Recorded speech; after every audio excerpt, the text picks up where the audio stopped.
nagbabala ang PNP sa mga nagpa-prank call o nangloloko tungkol sa kinaroroonan ng negosyanteng si Atong Ang. Kaugnay nito, iniimbestigahan na rin kung may mga retirado o aktibong pulis na tumutulong sa kanya. Para sa detalye, nasa linya po ng telepono si Brian Castillo. Brian, unahin natin itong mga nagsusumbong o nagbibigay ng tips tungkol sa kinaroroonan ni Atong Ang. Marami na daw tawag niyan. Ruth, may mga natatanggap ng tawag ang Philippine National Police tungkol sa posibleng kinaroroonan ng negosyanteng si Atong Ang. Yan ay matapos ilabas ang 10 milyong pisong pabuya para sa sinumang makapagbibigay ng impormasyon na hahantong sa pagkakaaresto ng tinuturong mastermind sa pagkawala ng mga sabongero. Tumanggi naman muna ang PNP na magbigay ng detalye kaugnay sa mga tawag na kanilang natanggap habang sinusuri pa ang mga ito.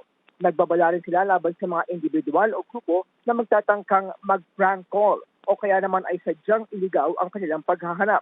Sabi ng CIDG, nagpapatuloy pa rin ang manhunt operation kay Atong Ang. Sa ngayon, 21 mula sa 22 akusado kaugnay sa kaso ng missing sabongeros ang hawak na ng otoridad.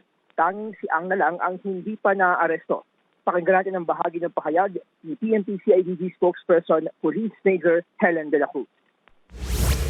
Sinasala pa natin kung ano mostly yung mga binigay kasi ang atin pong kailangan po is information leading to the arrest. So kaya dapat masala po yung mga calls. Malalaman din naman yan upon validation na nagloloko lang sila. At nandiyan naman ang kanilang number, malalaman kung sino yung mga nagpa-prank call.